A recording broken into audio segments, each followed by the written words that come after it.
When we're talking about using complementary colors for color correcting makeup, this is what we're talking about. So here I'm using a really bright shade of red just to give you a good example of how this works.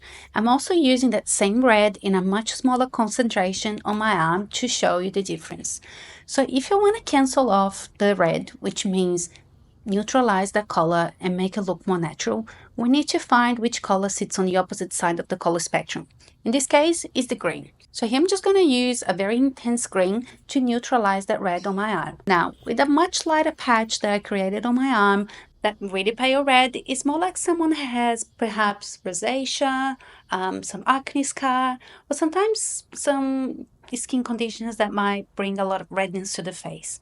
Now, to neutralize that shade of red, I need to use a much lighter green. As you can see here, I'm using a much lighter shade of that green to neutralize the color on my arm. So when you're working with your client or if you're working on yourself, you need to first look at your own skin tone to understand how deep the color needs to be before you start making any correction.